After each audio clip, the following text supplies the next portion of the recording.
Oh Tuhan, tak bisakah ku selamatkan satu dari deburan ombak yang tak kenal ampun? Apakah semua seperti yang kita lihat atau terlihat bukan mimpi di dalam mimpi?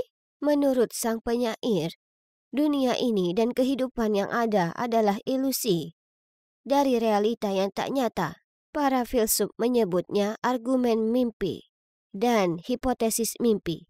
Wah, sungguh pelajaran yang menarik. Ngomong-ngomong, lihat sinar matahari yang masuk melalui tirai.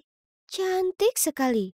Cuaca seperti ini memang membuat suasana hatimu melayang ya? Iya, benar. Tapi ingat, tak ada bunga yang tak berduri. Sinar mentari itu mungkin tampak gemilang, tapi itu akan menyilaukan matamu. Ya, aku tahu. Para pelayan selalu memberitahuku cahaya matahari adalah musuh bagiku. Untuk mata biru sensitifku yang cantik, melihatnya sekali saja dan aku tak akan bisa melihat apapun lagi. Itulah kenapa aku tak pernah diizinkan meninggalkan kastil ini. Para pelayanku semuanya tampak identik dengan topeng itu ya kan? Saat aku masih kecil, tentu saja aku penasaran dan menarik salah satunya hingga lepas. Sebagai hukuman, aku tak diberi pencuci mulut seminggu penuh. Dan parahnya lagi, itu tak sebanding. Karena wajah pelayan itu sangat biasa saja. Topengnya terlihat jauh lebih baik. Bagaimanapun, kurasa yang terpenting adalah mereka merawatku dengan sangat baik. Setiap hari mereka membawakanku makanan, air, dan pakaian baru. Aku sedang menyesap sup kentang daun bawangku. Ketika ku dengar teriakan, "Biarkan aku keluar!"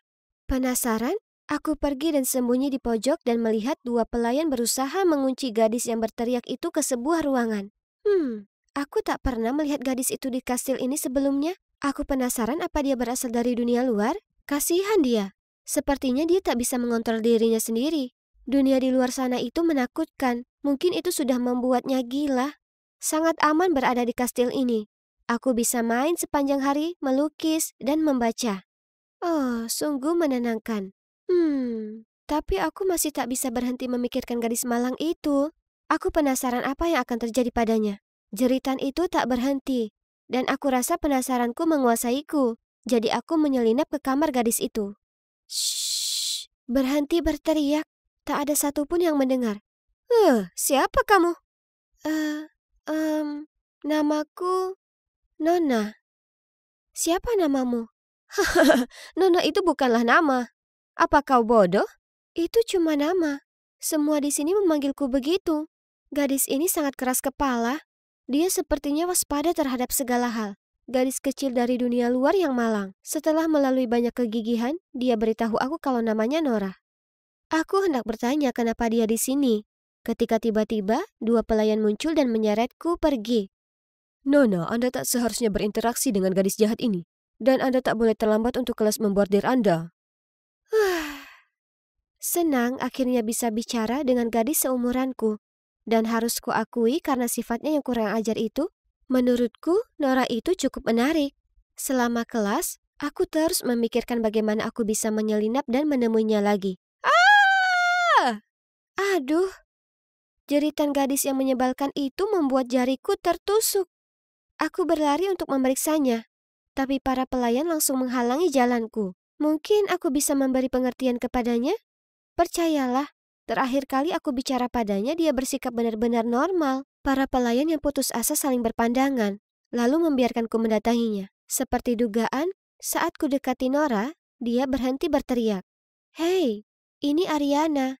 Itu nama asliku. Berteriak tak akan berguna di sini. Berpura-puralah kau mendengarkan perkataanku, maka aku akan membantumu keluar. Para pelayan cukup terkejut ketika Nora langsung menenangkan dirinya sendiri dan menunjukkan tanda mengikuti arahan. Jadi mereka biarkan kami lalu pergi. Kami mulai ngobrol, dan sejak saat itu para pelayan membiarkanku menemui Nora setiap hari. Dia beritahu aku kalau ibunya meninggal. Dia memberi Nora alamat untuk mencari ayah kandungnya yang tak pernah dijumpainya sebelumnya. Nenek Nora membantunya mengatur pertemuan dengannya dan membawanya ke titik pertemuan. Dia sangat gugup, tapi sekaligus senang akhirnya bisa ketemu ayahnya. Dan awalnya, ayahnya baik dan menawan seperti bayangannya. Tapi kemudian tak disangka, tepat setelah mereka pisah dengan neneknya, dia membawa Nora ke sini dan membiarkan orang-orang bertopeng itu menguncinya. Tapi kau beruntung berada di sini, karena di sini aman. Tidak, tidak begitu. Itu hanya apa yang mereka ingin kau percaya. Kemudian Nora memberitahuku tentang dunia luar, tentang teman-temannya, sekolah, dan mal perbelanjaan. Setiap hari, dia bahkan menggambarkan untukku lukisan dunia luar. Indahnya kenangan bersama keluarganya, ibunya yang meninggal, dan juga ayahnya, meskipun dia hanya baru sekali bertemu dengannya. Keluarga? Apa itu? Semua yang kutahu adalah para pelayan tak berwajah. Hari berikutnya ketika aku mengunjungi Nora, dia tiba-tiba mencengkramku. Sis, kita harus keluar dari sini. Apa maksudmu? Ini rumahku. Tidak, bukan. Ini penjara. Siapa yang tinggal di dalam sini 14 tahun lamanya? Hah? Ini karena mataku. Aku akan buta jika aku keluar sana. Para pelayanku hanya ingin yang terbaik untukku. Itulah mengapa mereka menjagaku. Apa kau gila? Kau sudah ditipu. Coba pikirkan, apa kau tahu siapa yang melahirkanmu? Dan kenapa orang itu meninggalkanmu dengan orang-orang ini? Atau orang-orang inilah yang membawamu pergi dari ibumu? Apa kau tak ingin tahu kebenarannya? Ini adalah rumahku, ya kan? Tapi memikirkan apa yang baru saja Nora katakan, begitu juga dunia luar yang selalu dia bicarakan setiap hari. Kurasa akan menarik untuk menjalaninya sendiri. Aku hanya harus berusaha melindungi mataku. Jadi, aku menyelinap ke ruang pembantu dan mencuri kunci pintu depan. Saat kami mendekati lorong utama menuju pintu, kami lihat seorang wanita bertopeng berdiri di dekat seorang pria. Di lengannya ada seorang gadis muda, tertidur pulas. Hah? Itu ayahku. Apa? Apa dia datang untuk menjemputmu atau apa? Apa kau tak lihat mereka semua berada di pihak yang sama? Dan dia adalah biang keladinya. Aku mengintip lebih dekat ke arah mereka dan melihat wanita bertopeng dengan rambut perak dan bergaun mewah. Bukankah itu pengujiku? Dia tinggal di ruangan besar dan mengunjungiku tiap minggu untuk menilai pembelajaran dan etiketku. Ibu, bagaimana kau akan menangani kasus ini? Tinggalkan saja dia di ruang kosong di ujung lorong. Sedangkan Nora, kurasa dia akan menyesuaikan diri dengan baik dalam waktu seminggu atau lebih. Kemudian kita bisa mulai pelajaran etiket dan budaya untuknya. Nora yang mana? Ah, aku ingat. Lagi pula, kau harus menahan diri sedikit. Ariana, Nora, dan sekarang anak ini. Jangan biarkan daftar anak harammu jadi sepanjang lenganmu. Kalau begitu ibu bisa buang saja mereka.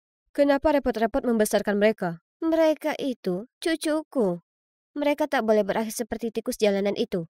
Dan siapa tahu, mereka mungkin akan berguna. Tapi ini harus jadi yang terakhir. Kita tak boleh ambil resiko Laura tahu tentang kita. Itu akan merusak nama baik keluarga kita. Apa kau mengerti? Aku tahu, tapi jangan takut. Karena istriku itu baik dan bodoh. Dia benar-benar tak tahu menahu tentang masalah ini. Berkat langkah cerdasmu. Jadi, apakah kami adalah anak haram pria tak berhati ini? Dan karena tipu dayanya, dia memaksa kami untuk tinggal dalam kegelapan? Aku tak ingin terkurung dan dibohongi lebih lama lagi. Kami harus kabur. Sejak saat itu, Nora terus berpura-pura dan berperilaku baik seperti malaikat, yang akhirnya membuat kami diizinkan untuk belajar bersama. Dan hari ini adalah harinya. Ariana mengalami kejang-kejang. Kita harus bawa dia ke rumah sakit sesegera mungkin. Namun, sebaliknya para pelayan menelpon dokter untuk datang. Oh tidak, rencananya adalah untuk kabur ketika kami dibawa keluar. Jika dokter datang kemari, dia akan tahu kalau ruang-ruangku ini dicat dan lenganku ini akan terungkap. Oke, rencana B. Aku masih berbaring di ranjang memainkan peran jadi pasien. Sementara Nora mengunci pintu kamar lalu ke kamar mandi menjerit. Tolong, ada laba-laba raksasa di sini. Sesuai dugaan, dokter pergi memeriksa. Lalu Nora langsung menguncinya di dalam. Lalu kami segera mengambil tali simpul yang terbuat dari kain di kelas bordir dari bawah ranjang. Lalu kemudian kabur lewat jendela. Ah! Tanganku kuletakkan ke kepalaku segera setelah aku turun. Aku tak menyangka akan secerah ini di luar. Ini membakar mataku, Nora. Apa? Tak ada waktunya untuk histeris. Kau akan tamat jika terjebak di sini. Buka saja matamu dan lari. Ayo cepat. Tapi aku takut. Hah? Tak ada yang terjadi? Mataku sepertinya baik-baik saja. Tapi tak ada waktu untuk merayakan, karena kemudian kulihat, oh Tuhan, beberapa pelayan mengejarku. Nora menarik tanganku dan lari ke arah taman.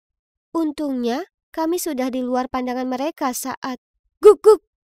Seekor anjing pemburu muncul entah dari mana dan menggonggong pada kami. Aku jongkok di semak-semak dan memperhatikan Nora melambaikan tangan ke anjing itu, dan kemudian menepuk-nepuknya. Wah, ajaib! Anjing itu anehnya langsung jadi penurut dan menuntun kami ke tempat rahasia. Sebuah lorong seukuran anjing. Aku ragu, tapi melihat para pelayan yang mendekat ke arah kami, dengan enggan aku pun segera masuk melewatinya. Aku tak percaya kuserahkan takdirku di tangan gadis ceroboh ini. Dia bilang kita harus ke rumah neneknya segera untuk minta bantuan. Dan apa itu yang berlarian ke sana kemari di jalanan? Kenapa benda itu mengeluarkan suara berisik yang keras dan mengganggu? Dan kenapa Nora melambaikan tangan? Apa dia ingin mereka berhenti? Sayangnya, tak ada yang melakukannya karena dia bukan seorang putri. Kami terus berjalan hingga kami temui sesuatu yang disebut Nora truk terparkir di pinggir jalan. Dia bergegas mendekat lalu membantuku naik ke belakangnya. Oh, truknya penuh dengan pisang. Kujejali mulutku penuh dengan pisang untuk mengusir laparku. Sementara pemandangan terus berubah. Truk itu berhenti. Dan kami segera turun sebelum tertangkap.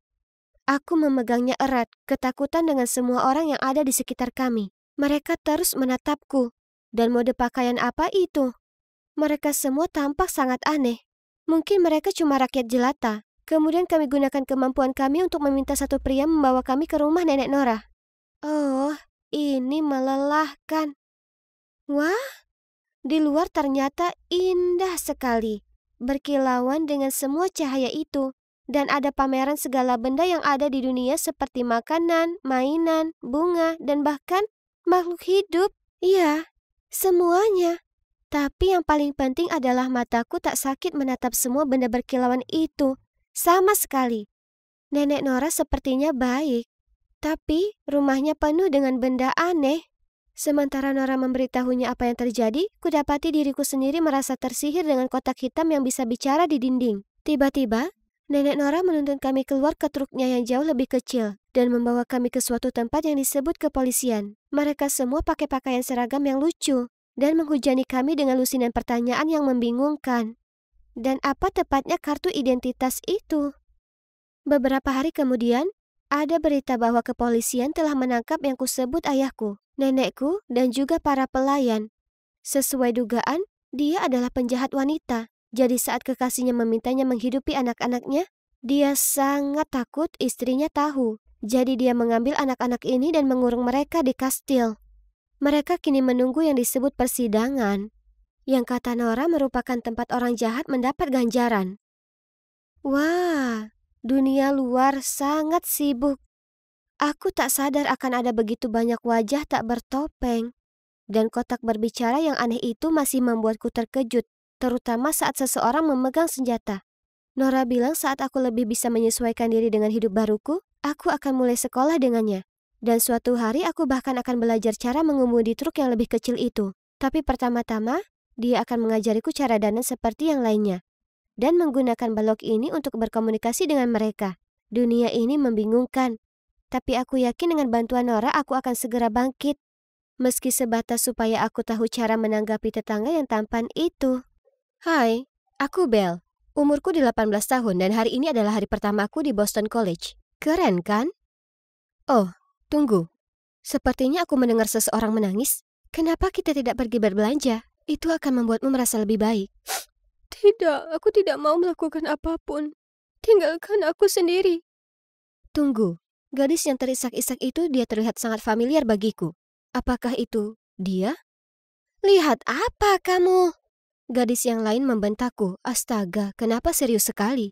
Keesokan harinya aku memutuskan untuk melakukan kegiatan bertetangga, jadi aku membawakan pie apple untuknya. Pintunya terbuka dan, wow, dia tampak seperti baru saja kena badai. Rambut dan pakaiannya berantakan dan matanya bengkak. Oh, hai. Aku, Belle. Baru saja pindah ke sini. Senang berkenalan denganmu. Oh, hai. Aku Lara. Ya, Lara. Lara dari SD. Bagaimana mungkin dia tidak tahu kalau itu aku? Kemudian kenangan masa kecilku mulai muncul kembali di benakku. Saat itu aku sangat pemalu dan karena keluargaku punya masalah keuangan, aku selalu memakai pakaian usang. Aku kira ini menjadikanku sasaran empuk bagi beberapa anak jahat. Lalu suatu hari saat aku sedang berjalan pulang dari sekolah, anak-anak itu mengikutiku, mendorongku, lalu mulai tertawa sambil menggeledah tasku. Namun kemudian sebuah mobil mewah berhenti di samping kami, dan Lara mengintip melalui jendela dan berkata kepada mereka, "Biarkan dia sendiri, kalau tidak aku akan membatalkan undangan kalian ke pestaku." Setelah itu Lara pergi sebelum aku sempat mengucapkan terima kasih, dan anak-anak jahat itu langsung pergi. Melalui mata anak kecilku aku melihatnya sebagai bidadari. Dia cantik dan populer, tapi dia tetap berhenti untuk membantuku. Sayangnya, setelah kejadian itu, orang tuaku berpikir yang terbaik adalah memindahkanku ke sekolah lain, dan aku tidak pernah melihat Lara lagi. Ya, sampai sekarang. Terima kasih untuk pie apple-nya. Masuklah jika kamu mau. Oh ya, kalau kamu tidak keberatan. Aku masuk ke dalam dan, ya ampun, kamarnya berantakan. Pakaian berserakan di mana-mana. Sampah berserakan di lantai, dan piring-piring kotor berserakan di baskom. Sesuatu yang buruk pasti telah terjadi padanya hingga membuatnya terjerumus ke dalam kesedihan. Jadi, aku bertanya padanya ada apa, dan dia memberitahuku bahwa pacarnya baru saja putus dengannya. Bagian terburuknya adalah dia meninggalkan keluarga dan teman-temannya untuk pindah ke sini demi dia. Tetapi dia mengakhiri segalanya tanpa memberinya penjelasan. Kasihan Lara, perpisahannya sudah berakhir 2 bulan yang lalu, namun hal itu sepertinya masih segar dalam ingatannya. Aku mencoba menghiburnya, tetapi semakin aku melakukannya, dia semakin menangis. Keesokan harinya aku memutuskan untuk mampir dan memeriksa apakah dia baik-baik saja. Pintunya terbuka sedikit, jadi aku mengintip ke dalam, dan melihat Lara yang tampak murung duduk di lantai, memeluk dan mengendu sesuatu. "Lara, apa yang kamu lakukan?" "Aku menemukan ini, dan aku sangat merindukannya." Ternyata dia mencari sweaternya di lemari, dan akhirnya menemukan hoodie mantannya. Itu saja. Cukup sudah. Sudah waktunya aku akhirnya membalas budi dan menyelamatkan Lara sama seperti saat dia menyelamatkanku di kelas 5 SD. Kamu tidak akan pernah move on jika barang-barangnya menatap langsung ke wajahmu. Aku mengatakan padanya sudah waktunya untuk membuang barang-barang mantannya. Dan apa kalian tahu, dia punya sekotak besar barang-barang mantannya. Aku melihatnya, dan saat itulah aku melihat foto mereka. Ini? Dia? Aku tidak bisa menyembunyikan kekagetanku. Ya, itu Cameron, pacarku, atau lebih tepatnya mantanku. Kenapa kamu bertanya? Oh, tidak apa-apa. Syukurlah kalian sudah tidak pacaran. Kata brengsek tertulis di seluruh wajahnya. Lalu kami membuang seluruh kotak itu ke tempat sampah asrama di lantai bawah. Gadis malang itu sepertinya ingin melompat ke sana untuk mengambilnya. Aku akan membantumu mengatasi orang ini. Aku janji. Kamu akan menyadari betapa menyenangkannya menjadi jomblo. Oh, kamu juga jomblo? Ya, tentu saja. Sekarang barang-barang mantannya sudah dibuang ke tempat sampah. Sekarang saatnya menjalani kehidupan jomblo yang paling bahagia. Setiap pagi aku mengajak Laura jogging keliling taman bersamaku dan menunjukkan padanya cara menyiapkan makanan sehat yang lezat. Percayakah kalian kalau dia bahkan tidak tahu cara merebus telur tanpa membakar pancinya? Ya, aku tahu. Ini mengagetkanku. Lalu suatu kali baknya tersumbat, dan dia benar-benar ketakutan. Aku datang dengan alat penyedot terpercayaku dan menunjukkannya cara memperbaikinya. Mudah sekali, dan yang terbaik, tidak ada orang yang dibutuhkan untuk menyelamatkan gadis-gadis ini. Selanjutnya aku perlu menunjukkan kepada Lara bagaimana menikmati hidup, karena yang dia lakukan hanyalah bermalas-malasan di kamarnya. Jadi, pada suatu Sabtu malam, aku menyeret dia dan Kayla ke bar yang sangat keren ini. Wah, aku haus. Jangan khawatir, aku yang traktir. Tunggu Lara, apa kamu mau tahu cara mendapatkan minuman gratis? Lalu dia berjalan melewati beberapa cowok, mengibaskan rambutnya dan mengedipkan matanya dengan senyuman termanis di wajahnya. Dan bam, cukup begitu kami membelikan minuman untuk kami. Lara tampak sangat senang dengan apa yang baru saja dia capai dan itu membuatku bahagia juga. Hanya saja Kayla tidak terlihat begitu senang. Mungkin minumannya terasa terlalu pahit. Saat kami sedang bersenang-senang, teleponku tiba-tiba berdering. Ya Tuhan, aku sudah lama merindukan panggilan itu. Tapi kenapa sekarang? Aku mematikannya dan terus mengobrol. Kenapa kamu tidak menjawab? Oh, tidak apa-apa. Kamu yakin? Sepertinya penting. Ya, jangan khawatir. Sebelum aku menyelesaikan kalimatku, tiba-tiba aku mendengar seseorang memanggil Lara. Lara? Oh, Jack? Hai, sudah lama. Aku kaget melihatmu di sini. Apa kamu sendirian atau bersama teman? Lalu Lara belum sempat memperkenalkan kami. Cowok itu menatapku. Hei, sepertinya aku kenal kamu. Tidak, sepertinya kita belum pernah bertemu. Aku langsung menyangkalnya. Tapi orang ini sangat ngotot. Dia membuatku agak tidak nyaman, karena aku tidak sengaja menjatuhkan gelasku, lalu aku harus berlari ke kamar mandi untuk membersihkan diri. Bagaimanapun, malam itu luar biasa. Aku bangga pada diri sendiri karena telah membuktikan kepada Lara bahwa menjadi jomblo tidaklah seburuk itu. Namun, keesokan paginya, bencana melanda. Kayla menyuruhku masuk ke kamar Lara, di mana dia meringkuk di tempat tidurnya sambil memegang foto dirinya dan Cameron. Susah sekali membuatnya melupakan mantan pacarnya itu. Lara terisak karena Jack memberitahunya bahwa Cameron pacaran dengan orang lain. Dan kini, Kayla punya ide untuk membalas dendam padanya. Aku tahu ini menyakitkan, tapi tolong abaikan saja dia dan lanjutkan hidupmu. Apa yang kamu tahu? Apa kamu ada di pihak Lara atau di pihak mantannya yang brengsek? Aku cuma mengabaikan Kayla dan mencoba berbicara dengan Lara. Syukurlah dia sepertinya mendengarkanku dan membatalkan rencana balas dendam. Ya ampun, Kayla terlihat sangat marah. Aku kembali ke asramaku dan menghela nafas lega. Lalu tiba-tiba ponselku mendapat pesan masuk. Tidak sabar bertemu denganmu besok. Oke, sebenarnya aku sering bertemu cowok yang sangat kusukai. Tapi aku tidak ingin menyinggung Lara, jadi aku tidak menyebutkannya padanya. Keesokan paginya, aku memakai gaun yang lucu, merias wajahku, menata rambutku, dan dengan penuh semangat keluar dari kamar asramaku, dan menemukan tumpukan kantong sampah di depan pintuku. Siapa yang melakukan ini? Aku menyeretnya ke bawah untuk menaruhnya di tempat sampah. Ketika aku menemukan semua suratku di sana bercampur jus sampah. Apakah ini lelucon atau apa? Terserah, aku tidak punya waktu untuk ini, aku sudah terlambat. Aku tiba di sebuah galeri dan melihat bahwa dia sudah ada di sini sedang melihat sebuah lukisan. Hei, maaf sudah terlambat. Dia berbalik sambil tersenyum. Ya, kamu pantas untuk ditunggu ya kan? Oke, izinkan aku menjelaskannya. Jadi, ya, itulah Cameron, tapi itu tidak seperti yang kalian pikirkan. Aku bertemu dengannya beberapa bulan yang lalu ketika dia membantu di sebuah acara untuk siswa baru. Dia tidak peduli aku memakai pakaian toko barang bekas dan sepatu Ketsku tidak keren. Sebaliknya, dia sudah melupakan hal-hal ini dan mulai berbicara denganku terlebih dahulu. Jadi, Jack juga ada di sana. Itulah sebabnya dia agak mengenaliku. Aku sudah banyak mengirim pesan kepada Cameron dan harus aku akui, aku rasa aku memang punya perasaan padanya. Tapi jangan salah paham. Aku tidak tahu Lara adalah mantannya sampai aku melihat foto mereka. Ya ampun, itu benar-benar mengejutkanku. Aku tidak ingin memberitahunya dan tidak hanya menghancurkan hatinya lagi, tapi juga menghancurkan persahabatan kami. Itu juga sebabnya aku tidak berani menjawab panggilan Cameron di depan Lara saat kami berada di bar. Dan aku sangat beruntung Jack tidak mengenaliku malam itu. Atau itu akan menjadi bencana total. Aku tahu aku perlu mengatakan yang sebenarnya pada Lara, tapi pertama-tama dia hanya perlu sedikit waktu lagi untuk melupakan Cameron. Aku pulang dari kencan itu dengan senyum lebar di wajahku. Tapi apa yang kulihat membuatnya langsung memudar. Seluruh koleksi make upku hancur. Apa? Siapa yang akan melakukan hal sejahat itu? Butuh waktu lama bagiku untuk menabung untuk membeli semua itu. Saat aku memeriksa apakah ada yang bisa diselamatkan, aku melihat rambut panjang berwarna biru terletak di antara barang yang porak-poranda. Marah, aku hendak pergi dan melabraknya. Tapi Kayla dan Lara sudah muncul di ambang pintuku. Kenapa mereka terlihat sangat marah? Bagaimana kamu bisa berteman denganku seperti itu padahal selama ini kamu bertemu dengan mantanku? Jadi pidatomu yang bilang kamu tidak butuh cowok hanyalah sebuah kebohongan besar agar kamu bisa mengambil pacarku, ya? Dan apakah menurutmu Cameron akan menyukai cewek sepertimu? Kamu bahkan tidak mampu membeli tas yang bagus. Benar, izinkan aku beritahu satu hal. Kamu tidak akan pernah menjadi seperti salah satu dari kami. Dan kamu tidak akan pernah cukup baik untuk Cameron. Bagaimana bisa Lara menganggapku seperti itu? Aku benar-benar ingin membantunya, seperti dia membantuku. Aku hanya punya niat baik saja, Lara.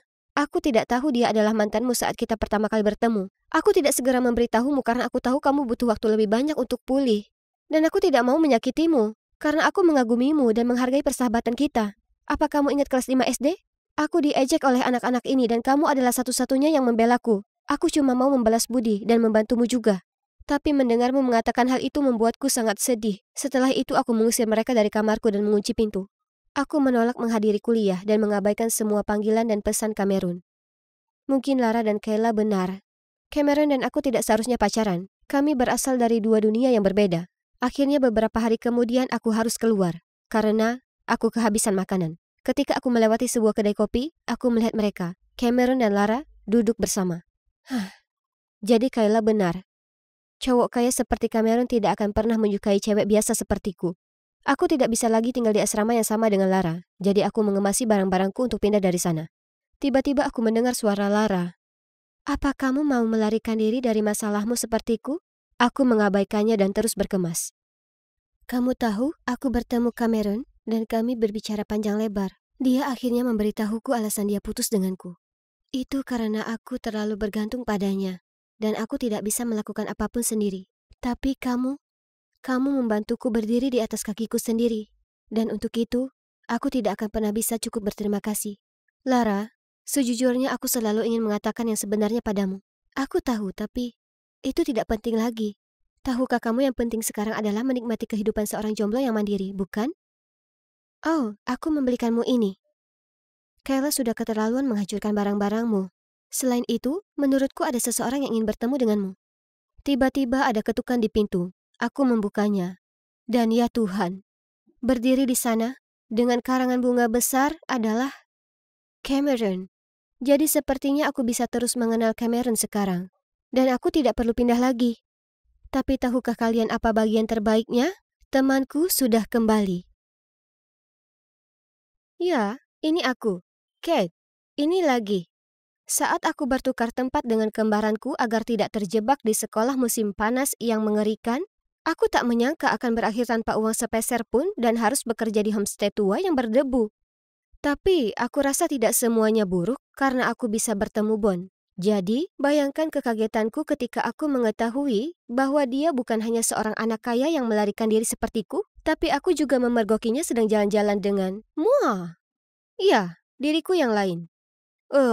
Aku mempekerjakannya untuk berpura-pura menjadi aku, bukan bersama cowok yang aku suka. Sepertinya sudah waktunya untuk kembali ke kehidupan normalku. Nona, tanpa surat undangan aku tidak bisa membiarkanmu masuk. Apa kamu bercanda? Kenapa aku butuh undangan untuk masuk rumahku sendiri? Bagaimana mungkin mereka tidak mengenaliku? Tepat pada saat itu, Clara dengan anggun keluar dari mobil mewah dan memasuki rumahku. Aku berteriak padanya, tapi saat melihatku, dia menatapku bingung. Lalu dia membisikkan sesuatu kepada penjaga keamanan dan langsung masuk ke dalam. Maaf, Nona Kate tidak mengenalmu. Silakan pergi. Hah? Beraninya dia. Dia bukan Nona Kate. Itu aku. Apa dia benar-benar berpikir dia bisa memperlakukanku seperti ini? Akan kutunjukkan padanya siapa si gadis kaya sebenarnya. Namun, ketika aku hendak pergi, aku melihat sekilas diriku di jendela mobil. Ya ampun, aku terlihat mengerikan. Rambut ikalku yang tadinya ikal, riasan wajahku yang sempurna, dan pakaianku yang glamor sudah tidak ada lagi. Malah aku memiliki kuncir kuda yang berminyak. Kulitku benar-benar kusam, dan aku mengenakan pakaian usang. Pantas saja penjaga keamanan tidak mengenaliku. Aku hampir tidak mengenali diriku sendiri. Baiklah. Betapa nyamannya kembali ke kamarku, berdandan lagi, dan mengambil kembali milikku. Bagaimana kamu bisa masuk ke sini? Ini kamarku. Ingat, aku bisa kabur sendiri. Jadi pasti aku bisa menyelinap kembali ke kamarku sendiri. Dengar, hei palsu. Misi sudah selesai. Saatnya kamu pergi. Misi apa? Kamu gila. Singkirkan tangan kotormu dari barang-barangku. Wow, sering-seringlah membenamkan dirimu dalam peran itu ya. Cukup. Sekarang kembalikan hidupku. Bagaimana jika aku tidak mau melakukannya? Beraninya kamu. Kamu pikir orang tuaku tidak akan mengenaliku? Mengingat aku telah berhasil menirumu selama sebulan penuh tanpa pertanyaan, aku meragukannya. Selain itu, mereka sedang dalam perjalanan bisnis selama sebulan di Dubai. Jadi, siapa yang akan membantumu sekarang, ya kan? OMG. Dia sangat sombong, sulit diatur, dan menjengkelkan. Yang terburuk, dia mengingatkanku pada seseorang. Aku. Iya, aku yang dulu. Kenapa aku tidak menyadari sebelumnya betapa buruknya diriku sebenarnya? Mengabaikan wajah menantang Clara, aku mengeluarkan ponselku dan melakukan panggilan tatap muka ke orang tuaku. Mereka harus langsung mengenali bahwa itu aku, kan? Salah. Mereka menatap kami berdua kaget dan kebingungan. Tapi sepertinya mereka tidak bisa membedakan kami. Jadi mereka menyuruh kami berdua untuk tinggal di rumah untuk sementara waktu, sementara mereka membuat rencana untuk kembali. Sulitkah membedakan anak perempuan sendiri dengan anak udik? Tapi bagaimanapun juga, dia akan segera keluar dari sini. Keesokan paginya, kami kembali ke sekolah. Clara terlihat sangat kumuh dengan rok mini mungilnya. Astaga, ini bukan klub malam. Oh, Kate, kamu terlihat luar biasa. Di mana kamu membelinya? Itu dia. Teman-temanku pasti selalu bisa membedakan aku dari si tukang tipu. Tapi, tunggu dulu. Tidak. Mereka bergerak menuju Clara. Hah? Apa mereka benar-benar memujinya? Wow, ada Kate lain di sini. Tapi itu versi yang salah. Versi yang jelek. Rasa panikku bertambah ketika semua temanku dan Clara tertawa terbahak-bahak. Kalian tidak mengenaliku? Aku Kate yang asli, yang kalian semua idolakan. Pencipta tren di sini. Semua orang menatapku dengan bingung dan kemudian kembali ke Clara. Lihat penampilannya yang menyedihkan. Dia hanya mencoba menjadi tiruanku. Setelah itu, Clara dan teman-temannya pergi. Astaga, hanya butuh satu musim panas bagi Clara untuk berubah menjadi diriku. Kenapa tidak ada yang mengenaliku? Melihat Clara menjalani hidupku bersama teman-temanku membuatku gila. Aku sekarang dipandang sebagai versi peniru diriku sendiri. Aku tidak mungkin kalah dari penipu licik ini. Jadi keesokan harinya, aku memutuskan untuk menunjukkan kepada semua orang betapa karismatiknya aku. Bagaimanapun, bentuk bersifat sementara, tetapi kelas bersifat permanen. Dan segera, semua orang akan menyadari siapa Kate sebenarnya. Ya kan? Aku menunggu sampai Claire menyingkir. Lalu aku pergi ke kelompokku dan mulai mengingat kembali beberapa cerita lama kami yang hanya mungkin diketahui oleh diriku yang sebenarnya. Saat Clara kembali, dia terlihat geram. Suatu hari ketika aku baru saja memasuki kafetaria, aku melihat kelompokku menyuruh seorang gadis kutu buku mengerjakan tugas untuk mereka. Ibumu adalah petugas kebersihan sekolah yang payah. Jadi kamu juga hanyalah anjing kami. Sekarang cepat, ambilkan kami saus tomat. Ketika gadis itu membawakannya kepada mereka, salah satu dari mereka menyandung kakinya dan membuat wajahnya terjatuh ke piring saus. Seluruh kelompok tertawa. Aku bergegas membantunya berdiri dan merengut pada gadis-gadis klicik. Mereka mungkin terlihat penuh gaya, tapi di balik itu semua mereka adalah monster. Tapi yang terburuk adalah semua ini kesalahanku, karena ini adalah grupku. Aku pada dasarnya yang menciptakannya. Apa salahnya ibunya menjadi petugas kebersihan? Itu tidak berarti dia harus melayani kalian. Seperti yang kulihat, semua kaki dan lenganmu berfungsi dengan baik. Jadi, ambillah sendiri. Wow, lihat siapa itu. Apa kalian semua percaya kalau dia cuma peniru burukku sekarang? Klik Chick Kate yang sebenarnya tidak akan mengatakan omong kosong seperti itu. Klik Chick memandangku dari atas ke bawah, lalu menatapku dengan jijik. Terlalu suci. Sungguh munafik, Kate tidak akan pernah mengatakan itu. Jelas, dia yang palsu. Bisikan-bisikan itu membuatku sangat marah hingga wajahku memerah seperti saus tomat. Baik, berpura-puralah menjadi aku semaumu. Tapi kamu dan aku sama-sama tahu akulah yang sebenarnya. Dan aku lebih baik dari sebelumnya. Kamu tidak akan bisa mempertahankan tindakan itu lebih lama lagi. Dan yang mengejutkan yang lain, aku langsung pergi. Malam itu, media sosial dibanjiri dengan pemberitaanku. Percayakah kalian, sebenarnya aku diolok-olok sebagai peniru, sedangkan Clara dipuji? Konyol sekali. Aku menelusuri foto-foto lamaku dan mengamati ribuan like dan pujian. Aku hidup dalam kekaguman semua orang. Mungkin aku perlu kembali menjadi Kate yang sombong dan angkuh. Lalu semuanya akan berakhir, bukan? Hanya saja aku tidak bisa melakukannya. Aku tidak bisa lagi menjadi versi diriku yang tidak berperasaan dan egois. Jadi bagaimana aku bisa mengakhiri semua kekacauan yang kubuat sendiri ini? Ada cara lain. Jika hanya ada satu Kate yang muncul, tidak akan ada lagi penipu. Sepertinya hari ini akan menjadi hari yang sangat menyenangkan di sekolah. Tapi sayang sekali Clara kita yang manis tidak bisa bergabung dengan kita. Semua orang menyambutku dengan hangat karena mereka mengira penipu yang dicoreng di media sosial kemarin terlalu malu untuk menunjukkan wajahnya. Meski begitu, aku tidak ingin berteman dengan gadis-gadis jahat ini lagi. Grup Klik Chick harus dibubarkan. Saat aku tenggelam dalam pikiranku, entah dari mana, Seorang kutu buku menghalangi jalanku dengan karangan bunga. Dia dengan takut-takut mengulurkannya kepadaku, dan orang-orang mulai berdengung dan menunjuk-nunjuk. Gadis-gadis dalam kelompok itu mengambil fotonya dan mendesakku maju. Itulah Kate kami dengan pesonanya yang tak tertahankan. Haha, esai seseorang sudah siap minggu depan. Aku ragu-ragu, tidak tahu harus berkata apa. Aku tidak ingin menerima cinta dari seseorang yang tidak aku sukai. Orang-orang mulai mengerutkan kening ketika diamnya aku. Lalu beberapa suara keraguan muncul. Kenapa dia tidak menerima bukit seperti biasanya? Mungkin dia bukan... Aku melihat warna merah. Tiba-tiba aku menyadari bahwa berpura-pura menggoda seseorang hanya agar mereka mengerjakan pekerjaan rumah kita tidak masuk akal. Dan di atas segalanya, itu tidak adil baginya. Kamu tidak akan punya nyali melakukannya, kan? Karena kamu bukan Kate. Karena kaget, aku berbalik dan melihat Clara mengambil buket bunga dari tangan si kutu buku. Aku mengambilnya kembali dengan marah. Dia menyukaiku, bukan kamu. Dia menyukai Kate, dan akulah Kate. Clara itu tidak tahu malu mengatakan itu. Apakah dia benar-benar berpikir dia bisa menjadi aku? Apakah menurutnya bersikap jahat dan sombong membuatnya menjadi it girl? Betapa dangkalnya dia. Ya, jika itu Kate dari masa lalu, aku akan menerima karangan bunga itu dan menyuruh dia mengerjakan pekerjaan rumahku. Tapi Kate yang sekarang tidak akan melakukan itu. Lakukan sendiri. Berhentilah mengandalkan orang lain untuk melakukan segalanya untukmu. Sedangkan untukmu, Clara, izinkan aku memberitahumu ini. Terlepas dari upaya terbaikmu, kamu tidak akan pernah menjadi aku. Sekali pembohong, tetap pembohong. Kamu palsu.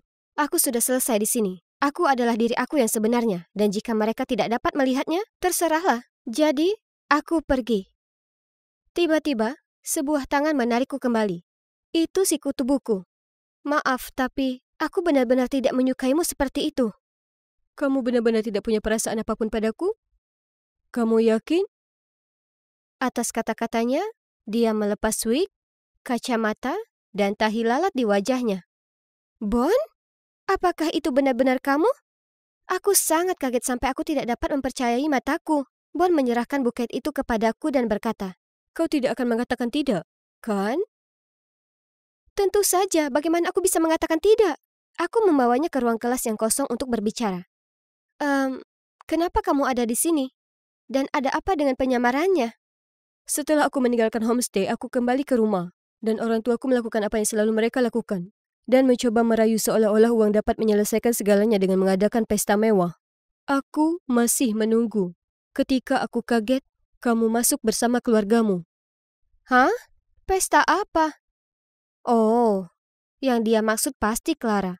Dia melanjutkan, aku pergi untuk berbicara denganmu tapi kamu bertindak seolah-olah kamu belum pernah bertemu denganku sebelumnya. Jadi tidak butuh waktu lama untuk tahu bahwa gadis ini bukan kamu. Aku khawatir, jadi aku menelpon homestay dan mereka bilang kamu akan pergi. Bertekad untuk memecahkan misteri ini, aku pergi ke sekolahmu dan menemukan semua orang berada dalam kekacauan karena entah dari mana dua Kate muncul. Keduanya adalah it girls dan tidak seperti homestay Kate yang kukenal. Jadi, untuk mengetahui yang asli, aku menyamar. Dan rencanaku berhasil, karena disinilah kamu berada. Kamu benar-benar penipu. Tapi aku masih punya satu pertanyaan. Kenapa kamu tiba-tiba meninggalkan homestay hari itu? Jadi, ternyata kecintaannya terhadap kehidupan laut membawanya melarikan diri dari orang tuanya yang tidak setuju dan pergi ke homestay di tepi pantai. Baru, ketika dia mengetahui dari surat kabar bahwa orang tuanya sedang mencarinya, dia tidak ingin membuat homestay itu mendapat masalah sehingga dia kembali ke rumah. Setidaknya kamu harus mengucapkan selamat tinggal padaku. Aku sangat sedih ketika kamu pergi seperti itu. Apa kamu tahu? Kate, aku benar-benar minta maaf. Aku tidak pernah bermaksud membuatmu kesal. Sebenarnya, aku sangat menyukaimu. Setelah itu, Bon mengantarku pulang. Dan coba tebak, sepertinya orang tuaku kembali lebih awal dari yang diharapkan. Adapun Clara palsu, dia sudah melarikan diri dari tempat kejadian dengan membawa banyak pakaian dan riasanku. Tapi, terserah. Setidaknya dia akhirnya pergi. Jadi, bagaimana sekarang? Ya, aku pacaran dengan Bon, dan aku sangat bahagia dengannya. Di akhir pekan, aku pergi ke pantai dan membantunya melakukan penelitian hewan laut, yang sebenarnya sangat menyenangkan. Dan aku bahkan tidak keberatan untuk berbincang-bincang dengan udara asin. Aku tidak pernah meremehkan orang tuaku lagi, Dan aku tidak pernah memaksa siswa lain melakukan tugas bodoh untukku. Dan tentu saja, klik cik sudah tidak ada lagi. Semua orang di sekolah sudah terbiasa dengan versi diriku yang baru dan lebih baik. Tentu saja, aku akan selalu menjadi it girl yang menentukan tren. Tapi hanya yang layak.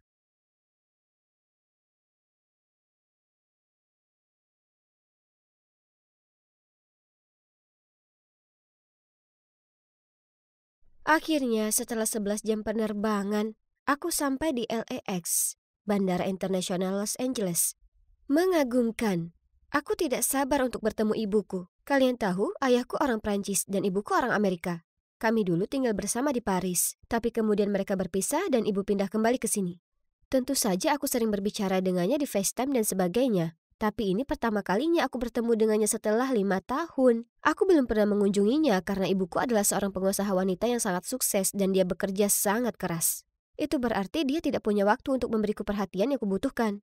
Tapi sekarang aku berumur 16 tahun dan bisa menjaga diriku sendiri. Aku akhirnya bisa berkunjung. Jadi, terima kasih kepada ayah dan ibu tiriku atas hadiah ulang tahun tiket pesawatku. Aku sekarang berada di LA yang cerah selama sebulan penuh. Aku tidak hanya bisa menghabiskan waktu bersama ibu, tapi aku juga bisa bersantai di vilanya yang sangat besar. Beruntungnya. Tapi pertama-tama, ayo ambil semua barang bawaanku, lalu cari taksi ke rumah ibuku. Ya, sayangnya, dia tidak bisa datang menjemputku karena dia ada pekerjaan. Tapi tidak masalah, aku bisa mengatasinya sendiri. Oke, mungkin aku bicara terlalu cepat. Sudah setengah jam dan barang bawaanku tidak terlihat. Lalu, cowok tampan ini menghampiri aku dan berkata, "Hei, sepertinya kopermu hilang. Perlu bantuan?" Imut dan suka membantu. Aku benar-benar bisa terbiasa dengan orang-orang AS. Aku menunjukkan kepadanya tiketku, dan ternyata aku menunggu di tempat yang salah. Ups. Setelah membimbingku ke tempat yang benar, cowok yang ku ketahui namanya Zack ini bahkan menurunkan koperku untukku. Namun, salah satu koperku macet dan terbuka sehingga menyebabkan semuanya terjatuh. Astaga, ini bukan hari keberuntunganmu, kan? Dia tertawa terbahak-bahak. Oh, baiklah. Setidaknya tidak semuanya buruk. Maksudku, seorang cowok tampan telah menyelamatkanku, kan? Dia membantuku mengambil barang-barangku, lalu dia bahkan menawarkan untuk mengantarku ke rumah ibuku. Setelah sekitar 30 menit, dia mulai melambat. Aku melihat keluar jendela dan... Oh my God! Ini adalah villa paling cantik yang pernah ada. Kolam renang, lapangan tenis, pohon palem, persis seperti rumah bintang film. Aku sedang ternganga memandangi villa, ketika tiba-tiba aku mendengar suara mesin mobil. Karena kaget, aku berbalik dan melihat Zack menjauh. Koperku! Aku berteriak. Laptop dan iPadku juga ada di sana. Ya Tuhan, kenapa ini terjadi padaku? Dan pada hari pertamaku di AS. Setidaknya aku masih membawa ponsel dan paspor. Jadi aku segera menelpon ibuku. Tak perlu dikatakan, aku sangat kacau ketika dia tiba. Siapa sangka pria berpenampilan baik seperti itu ternyata adalah seorang pencuri. Ngomong-ngomong, ibuku bisa membelikanku baju dan barang baru dan aku masih bisa bersenang-senang di villanya. Kan? Ibu membawaku ke kamarku dan menyuruhku istirahat. Setelah bencana itu, aku sangat kelelahan. Jadi aku segera tertidur di tempat tidur paling nyaman yang pernah ada. Saat aku terbangun, di luar sudah gelap. Aku sadar aku belum makan apapun sejak penerbangan. Jadi aku turun ke bawah dan memeriksa lemari es dan lemari dapur. Semuanya kosong. Aku masih mencari-cari di dapur ketika ibuku kembali membawa burger. Sayang, aku baru pulang dari perjalanan bisnis kemarin. Jadi aku belum sempat pergi berbelanja. Ayo makan fast food saja hari ini, oke? Aku tidak keberatan, karena sungguh menyenangkan bisa makan malam bersama ibuku lagi setelah sekian lama. Aku melihat sekeliling ruangan. Hampir tidak ada perabotan apapun di sini. Ibuku bilang itu desain minimalis, gaya hidup trendy di LA saat ini. Lebih sedikit lebih baik, betapa kerennya itu. Keesokannya, kami keluar, tapi ada apa dengan mobil tua berkarat itu? Melihat tatapan bingungku, dia segera menjelaskan bahwa ini hanya sementara karena mobilnya sedang diservis. Tapi kemudian ibu tidak bisa membuka pintu garasi. Ternyata biasanya dia punya sopir sendiri, tapi karena aku sudah menempuh perjalanan panjang untuk mengunjunginya, dia ingin menyetir sendiri. Aduh, manis sekali. Pada hari-hari berikutnya, aku dan ibu bersenang-senang di LA. Berjemur di tepi kolam renang, hari spa, berbelanja. Ini jelas merupakan liburan terbaik dalam hidupku. Setidaknya sampai pagi itu, aku dibangunkan oleh pertengkaran yang keras. Melihat ke bawah dari tangga, aku melihat ibu di ruang tamu bersama seorang wanita asing. Dia menunjuk ke sofa. Astaga, disitulah aku kemarin menumpahkan kecap saat makan sushi. Kemudian ibu muncul dan terdengar bingung. Dia menyuruhku segera mengemasi barangku karena kita akan pergi. Bu, apa ada yang salah? Oh, tidak apa-apa sayang. Hanya saja sofa kotor, jadi ayo kita suruh seseorang membersihkan seluruh villa. Wah, ibu sampai bersih-bersih seisi rumah hanya karena noda kecap. Seberapa kaya dia? Jadi, di mana kita akan tinggal kali ini? Hotel mewah bintang 5? Atau rumah megah di Beverly Hills? Tapi kemudian mobil itu berhenti di depan sebuah gedung apartemen kumuh. Hah? Ini tidak mungkin benar. Ibu bilang ini apartemen cadangan milik temannya. Jadi kami akan tinggal di sini beberapa hari demi kenyamanan. Alana, mungkin sebaiknya kamu menjauh dari orang-orang di daerah ini. Mereka tidak memiliki gaya hidup yang sama dengan kita. Kamu tahu maksudku? Ya, tempat ini kebalikan dari villa. Kamar sempit, tempat tidur keras, dan kamar mandinya bahkan tidak memiliki bathtub. Sejak pindah ke sini, ibu tidak mengajakku jalan-jalan lagi. Di malam hari, dia berdandan dengan anggun dan pergi ke meeting kerja mewahnya. Pada suatu malam, aku sedang duduk sendirian menonton YouTube mengunyah kentang goreng untuk kelima kalinya minggu ini. Ketika ada ketukan di pintu. Aku membukanya, dan berdiri di sana seorang cowok lusuh yang mengaku sebagai Frankie, putra pemilik rumah. Aku bilang padanya pasti ada kesalahan, karena kami baru di sini beberapa hari. Lalu aku hendak menutup pintu, tapi dia memblokirnya dengan kakinya. Nyonya, Anita telah menyewa apartemen ini selama 2 tahun. Apa maksudmu beberapa hari? Aku baru saja melihatnya naik taksi di pintu depan. Jangan berbohong padaku.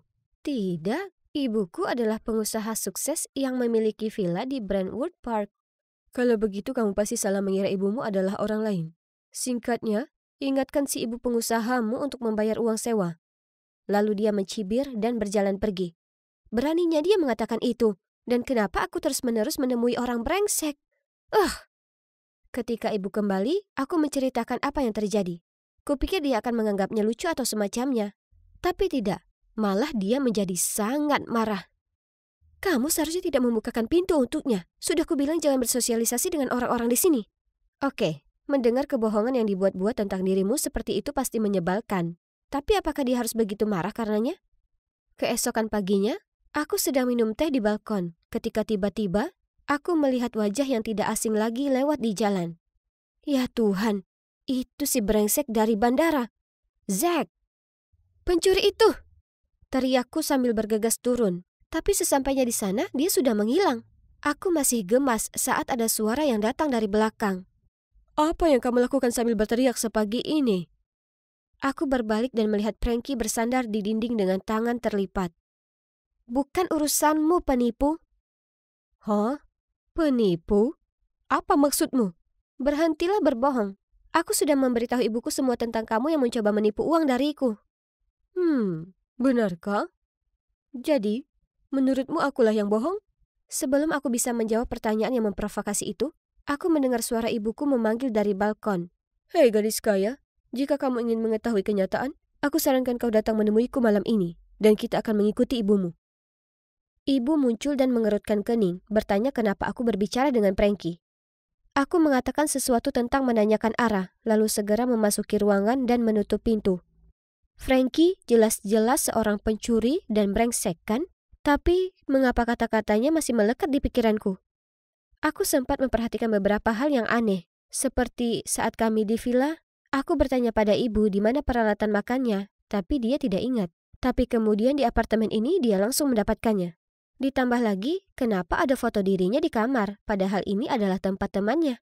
Malam itu, ketika ibu bersiap-siap untuk pergi keluar, lagi-lagi aku melihat kalungnya. Hanya saja itu sebenarnya kalungku, yang telah dicuri bersama dengan barang-barangku yang lain. Ayahku membuatkan kalung itu khusus untukku. Jadi itu unik, tapi kenapa ibu memilikinya? Aku memujinya dan bertanya dari mana dia mendapatkannya. Tersipu-sipu, dia dengan gembira memberitahuku bahwa cowok kaya yang baru saja dia kencani telah membelikannya untuknya. Lalu dia bilang dia akan mengajaknya makan malam malam ini. Aku memaksakan senyum, tapi kepalaku dipenuhi pertanyaan. Siapa sebenarnya? Ibu. Aku diam-diam mengikuti ibu di jalan. Tiba-tiba, sebuah tangan menepuk pundakku. Ayo pergi. Aku berbalik dan itu adalah Frankie. Tanpa berkata apa-apa, aku mengangguk dan segera masuk ke mobilnya. Dan kami mengikuti taksi ibu. Tunggu, bukankah itu villa yang kita tempati sebelumnya? Beberapa saat kemudian, sebuah mobil mewah tiba, membawa ibuku ke restoran mahal terdekat. Kami mengintip melalui dinding kaca. Itu dia. Ibuku sedang duduk di sana, tersenyum dan berbicara dengan seorang cowok berjas. Apakah dia berpura-pura tinggal di villa itu untuk menipu cowok itu? Apakah ibuku seorang cewek matre? Aku tidak bisa menontonnya lagi, jadi aku menarik lengan Frankie. Tapi anehnya, dia tampak sama terkejutnya denganku. Bukankah ini idemu? Jadi kenapa wajahmu pucat? Dia hanya menggelengkan kepalanya dan membawaku pulang. Kami menunggu di apartemen sampai ibu kembali. Dan suasananya tegang. Sekitar tengah malam kami mendengar pintu terbuka. Dan ibu masuk dan menatap kami dengan khawatir. Dia mulai mengusir Frankie keluar dari sana. Tapi aku menyelanya. Bu, aku tahu segalanya. Kamu sudah tinggal di sini selama 2 tahun. Kamu miskin. Dan kamu menipu orang kaya. Sayang, bukan seperti itu. Tenanglah dan aku akan menjelaskan semuanya kepadamu. Jadi, ternyata setelah menceraikan ayahku, dia bertekad untuk kembali ke AS dan sukses dalam bisnis. Tapi dia gagal. Dan dia sangat malu. Dia berbohong padaku dan ayah. Kemudian ketika dia mendengar bahwa aku akan datang berkunjung, dia menghabiskan sedikit tabungannya untuk menyewa sebuah villa mewah untukku. Tapi ketika aku tidak sengaja menumpahkan kecap di sofa mahal itu, dia tidak mampu memperbaikinya. Jadi kami diusir. Adapun pria yang bersamaku malam ini, aku bertemu dengannya saat berjalan di luar villa. Dia kaya dan baik. Dia menyukaiku dan aku juga menyukainya. Tapi bagaimana dengan kalung itu? Mama, ini sebenarnya punyaku. Ada di dalam koperku yang dicuri. Ibuku memberikan tatapan bingung. Tapi sebelum dia bisa berkata apa-apa, Frankie berseru. Pria itu penipu. Aku dan ibu ternganga saat melihat Frankie yang menoleh ke arahku dan berkata, maaf, tapi menurutku kalian perlu tahu yang sebenarnya. Lalu Frankie memberitahu kami bahwa pria itu tidak lain adalah ayah Zack. Setelah mengantarku kembali ke villa, Zack mengira ibuku kaya. Jadi dia membujuk ayahnya untuk datang dan menggodanya. Tapi bagaimana kamu menggali informasi tentang orang-orang ini? Karena aku kenal Zack. Ketika aku melihat Alana mengejarnya, aku tahu dia telah mencuri darinya. Tapi dia temanku. Bagus, jadi kalian berdua berbohong padaku. Lalu aku bergegas masuk ke kamarku, mengunci pintu, dan menangis. Keesokan paginya ibu mengetuk pintuku, tapi aku mengabaikannya. Alana, aku paham kamu kesal padaku, tapi aku meninggalkan sandwich di sini, jadi setidaknya tolong makan sesuatu. Aku benar-benar minta maaf, aku cuma mau menjadi ibu yang sempurna untukmu. Kata-katanya membuatku terisak sekali lagi. Tak bisa kukatakan, dari lubuk hatiku yang terdalam, aku merasa kasihan padanya. Setelah itu, aku membuka pintu dan memeluknya erat. Lalu kami berdua saling berpelukan sambil menangis. Aku akan meninggalkan LA hari ini bersama ibu. Dia akan pindah kembali ke Prancis bersamaku, tempat dia bisa memulai segalanya dari awal. Saat aku sedang menyeret koperku ke taksi, Frankie muncul dan meminta maaf kepadaku. Aku hanya mengangkat bahu dan bilang itu tidak penting lagi. Maksudku, setidaknya pada akhirnya dia berterus terang dan menyelamatkan ibuku dari penipu itu. Hei gadis kaya, semoga berhasil. Dan jangan ragu untuk tetap berhubungan denganku. Jadi, bagaimana sekarang? Nah, ibu sudah kembali ke kehidupan Prancis. Dia memiliki pekerjaan baru dan apartemen mewah. Aku pergi dan tinggal bersamanya setiap akhir pekan dan senang akhirnya bisa menghabiskan waktu bersama dia yang sebenarnya. Setidaknya untuk Frankie, iya, kami saling mengirim banyak Snapchat. Jadi, oke, mungkin aku menyukainya. Aku berencana untuk mengunjunginya di musim panas.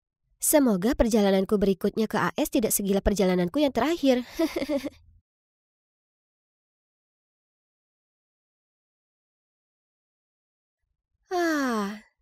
Sekarang, apa ada cara yang lebih baik untuk menghabiskan Sabtu sore selain rebahan di sofa, nonton film menyenangkan dengan banyak cemilan?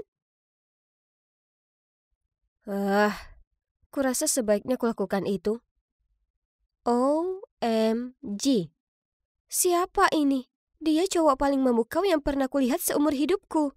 Aku memandanginya dengan takjub sambil melongo. Tapi kemudian kulihat dia balas melirikku dan kusadari aku harus mengatakan sesuatu. Hei, apa yang bisa kubantu? Hai, aku Jaden. Aku dan ibuku baru saja pindah di rumah sebelah. Oh, kalau begitu, selamat datang di lingkungan kami. Jaden tersenyum saat dia mengeluarkan sebuah kotak padaku. Apa ini hadiah untukku? Benarkah? Ku ambil itu darinya lalu berkata, makasih. Ku buka kotak itu dan kulihat isinya penuh cookies yang terlihat lezat. Ibuku yang membuatnya. Ibu menganggap bahwa orang lain cenderung lebih ramah jika ada cookies. Kami ngobrol sedikit lama, kemudian dia berkata dia harus pergi dan membantu ibunya bongkar-bongkar. Wah, kenapa momen ini harus usai sekarang? Hari berikutnya di sekolah, aku tak sabar mencari sahabatku Stella untuk cerita padanya semua tentang tetanggaku yang sangat rupawan. Tapi saat itu terjadi, dia menemukanku di loker dan langsung membahas soal cowok baru yang seksi ini. Aku harus lihat seberapa tampan cowok ini. Kesempatanku datang saat makan siang ketika Stella menunjuk cowok baru itu yang saat ini sedang direcoki Anna. Cewek angkuh di kelasku. Kusipitkan mata. OMG, cowok seksi itu tak lain adalah Jaden. Aku menyaksikan Anna mengerlingkan bulu matanya ke Jaden, lalu mengibaskan rambutnya ke belakang. Dia harus berhenti menggoda. Itu sangat menyedihkan. Tiba-tiba, Jaden melihatku, tersenyum, lalu cepat-cepat menghampiriku. Hai Laura, oh ya ampun, aku lega bertemu denganmu. Dia mendekat ke telingaku dan berbisik. Cewek itu agak membuatku takut. Tolong apa bisa kita pergi dari sini? Kemudian yang membuatku kaget, diraihnya tanganku dan menuntunku pergi. Bisa kulihat tampang kaget di wajah Anna. Dan aku tak tahan untuk tak menyeringai ke arahnya. Rasakan itu Anna. Dia memegang tanganku, bukan tanganmu. Kemudian sepulang sekolah, aku dan Jaden jalan pulang bersama. Ternyata, selain jadi cowok terseksi di planet, dia juga sangat baik dan lucu. Saat di rumah, kulihat ibu Jaden. Tante Cynthia sedang menyirami pot kotak di jendelanya. Saat lihat kami, dia melambai ke kami, lalu bersikeras mengajakku masuk ke dalam untuk minum limun buatan sendiri. Kami semua jadi akrab. Sepertinya aku akan segera punya pacar yang mamanya sayang padaku. Sejak saat itu, Jaden dan aku sering nongkrong bareng. Kami makan siang bersama, pergi ke perpustakaan bersama, dan selalu jalan pulang bersama. Aku cukup yakin cewek-cewek di sekolah sangat iri, terutama Anna. Suatu hari saat olahraga, guru menyuruh kami bermain dodgeball dan membagi kami jadi 2 tim. Anna yang berada di tim lawan tak hentinya membidikku. Aku berusaha keras menghindari lemparannya, tapi bruk, dia mengenaiku. Sekarang dengarkan aku.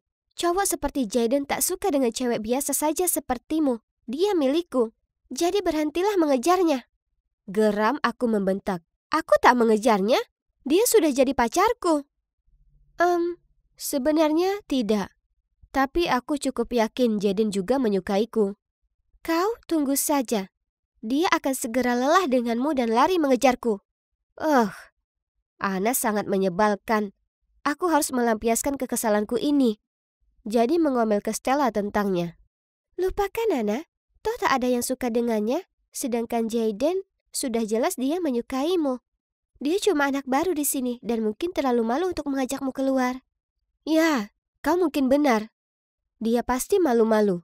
Tapi, aku tahu Anna tak akan berhenti mengejarnya. Maka kau harus membuat hubunganmu dengan Jaden resmi. Stella ada benarnya. Jika Jaden terlalu malu untuk mengajakku keluar, maka sebaiknya ku ambil inisiatif. Lalu Anna tak ada pilihan lain kecuali mundur. Malam inilah saatnya. Jadi ku kirim pesan ke Jaden. Aku butuh bantuanmu. Ayo ketemu jam 8 dekat perosotan di taman. Tapi kemudian dia membalas pesanku kalau dia tak bisa menemuiku malam ini karena harus membantu urusan ibunya. Tepat saat itu, ayah datang ke rumah lebih awal dari biasanya dan memberitahu kalau ia mengajakku dan kakakku Megan keluar makan malam. Restoran ini terlihat bagus. Aku masuk bersama Megan dan... Apa yang Jaden dan ibunya lakukan di sini? Kemudian ayahku mendekat ke Tante Cynthia, menciumnya di pipi, dan berkata, "Halo sayang." Jaden dan aku berbagi tatapan terperajat. Kemudian kami memandang para dewasa tersebut untuk penjelasan. "Lara, Megan, ini Bu Green, wanita yang ayah ceritakan ke kalian." "Apa?" Maksudku, aku tahu ayah pacaran dengan wanita bernama Bu Green. Tapi aku tak tahu dia adalah ibu Jaden. Kemudian, sebelum kami paham apa yang terjadi, ayah berlutut satu kaki dan mengeluarkan cincin berlian, lalu memintanya untuk menikah dengannya. Dan apa kalian tahu? Dia berkata ya. Oh, tidak. Tidak. Mereka tak bisa menikah, karena nanti Jaden akan jadi saudaraku. Megan tampak senang dan memeluk mereka berdua. Sedang aku menatap Jaden dengan kebingungan. Jangan salah, aku sangat ingin ayah senang. Tapi kenapa harus dia? Dan bagaimana dengan aku dan Jaden? Setelah itu, Tante Cynthia sepertinya selalu ada di rumah kami, memanggang kue, bersenandung sambil menyapu dan bersih-bersih, dan saling menatap mesra dengan ayah. Iu. Kemudian suatu hari, dia bersikeras Megan dan aku pergi belanja gaun pernikahan dengannya. Dia mencoba satu gaun dan, ya, oke, dia terlihat cukup cantik memakainya. Tapi saat dia tanya padaku bagaimana pendapatku, aku hanya menggelengkan kepala dan berkata, "Wah, itu tak terlalu bagus, bukan?" Dia mencoba beberapa gaun lainnya, tapi aku berhasil temukan kekurangan pada semuanya. Kemudian, kulihat betapa ia tampak sedih. Kutepuk pundaknya dan berkata, "Jangan khawatir, Tante. Tante selalu bisa menunda pernikahan sampai Tante temukan gaun yang cocok." Dia nampak sedikit tersentak, tapi kemudian hanya senyum padaku dan berkata, "Tak apa, Lara. Aku akan memilih yang pertama saja." Ya sudah. Sekarang gaun sudah dipilih, jadi paling tidak aku bisa pulang sekarang, ya kan? Salah, karena di perjalanan pulang kami melewati arena permainan. Tante Cynthia membawa kami ke sana dan bersemangat menantangku di permainan hoki udara. Lalu aku berkata sambil bercanda, "Baiklah, aku mau. Tapi kalau kalah, Anda tak layak jadi ibuku." Dan coba tebak, dia menang.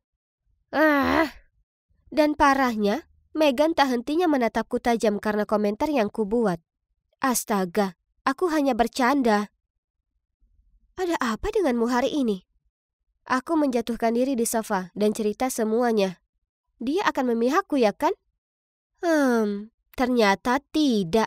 Dia tak mau. Apa? Kau dan Jaden belum resmi pacaran. Tapi ayah mencintai Tante Cynthia. Mereka berdua pantas bahagia. Jadi berhentilah jadi anak manja soal itu. Kemudian dia bergegas pergi ke kamarnya. Aku merasa seolah akan gila. Aku punya perasaan yang dalam terhadap Jaden dan aku tahu dia merasakan yang sama. Jadi kenapa kakakku tak bisa cukup dewasa untuk mengerti dan mendukungku? Aku harus curhat ke seseorang. Beruntungnya aku punya Stella. Kenapa tak ada yang peduli dengan perasaanku? Aku tak bisa jadi saudara Jaden. Maaf Lara, aku tak tahu harus berkata apa. Tiba-tiba, dari meja terdekat datang suara yang mengganggu. Jadi itu alasan kenapa Jaden bergaul denganmu? Kau ini menyedihkan, Lara. Ternyata kami begitu larut dalam percakapan.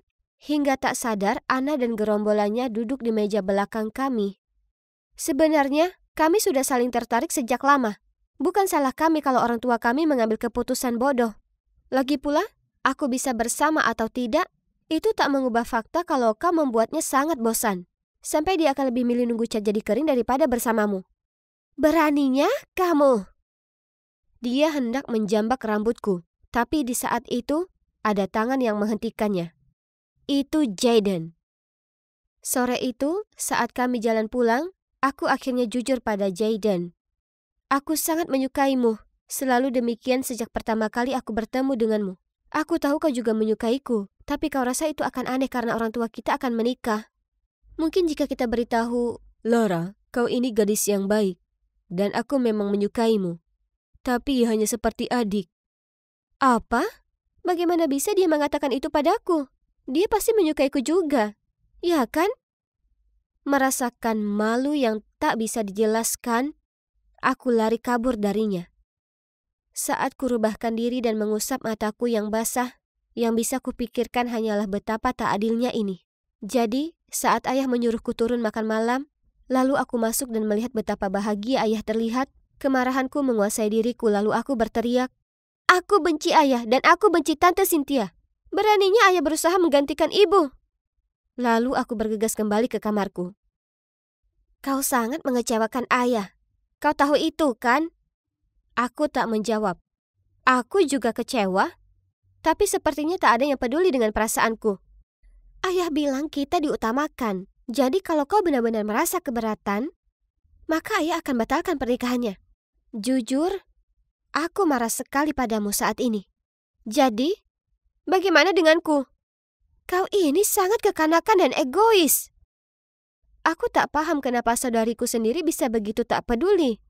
Jadi aku berteriak. Memangnya kenapa? Kau tak peduli kalau ibu digantikan dengan wanita munafik? Dan bagaimana denganku? Kenapa tak ada yang peduli perasaanku? Ya Tuhan Lara, sekali saja ini bukan tentangmu.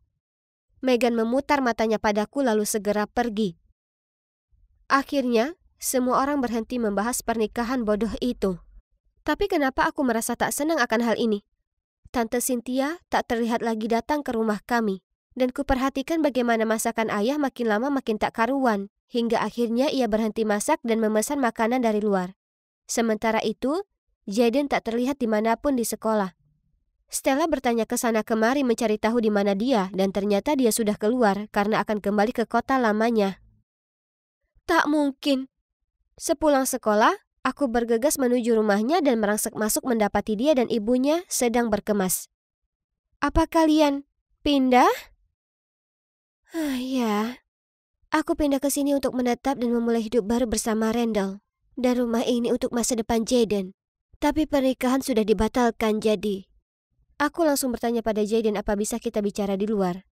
Ibu terus-menerus menangis. Om Randall adalah belahan jiwanya. Dan tak bisa tinggal di sini jika tak bersamanya lagi. Hal yang paling menyebalkan adalah ibu setuju dengannya bahwa anak harus didahulukan. Jadi, kuharap kau senang sekarang. Oh ya Tuhanku, apa yang sudah kulakukan? Kata-katanya seolah menikam dadaku. Oh tidak, ini semua salahku. Aku sangat terobsesi dengan Jaden sampai aku tak sempat berpikir apa yang terbaik untuk yang lainnya. Tanpa berkata apa-apa lagi, aku lari pulang ke rumah dan segera masuk dapur di mana ayah sedang menatap es kopinya sambil melamun. Ayah pantas untuk bahagia dengan Tante Cynthia. Jadi, tolong pergilah dan katakan padanya perasaanmu sebelum ia pergi selamanya. Tapi itu sudah terlambat. Tante Cynthia dan Jaden sudah pergi. Bercanda. Tidak, sebenarnya ayah berhasil mengejar Tante Cynthia tepat waktu dan ia memberitahunya betapa ayah mencintainya dan tak bisa hidup tanpanya. Jadi, coba tebak. Yap, mereka menikah. Dan sekarang mereka berdua lebih bahagia dari sebelumnya. Aku sudah belajar dengan cara yang sulit kalau bersikap egois dan tak peduli perasaan orang lain demi keuntungan sendiri hanya membuat semua orang merana, termasuk diriku sendiri. Jadi, sekarang kami jadi satu keluarga besar bahagia. Dan kurasa memiliki Jaden sebagai kakak sebenarnya tak terlalu buruk juga.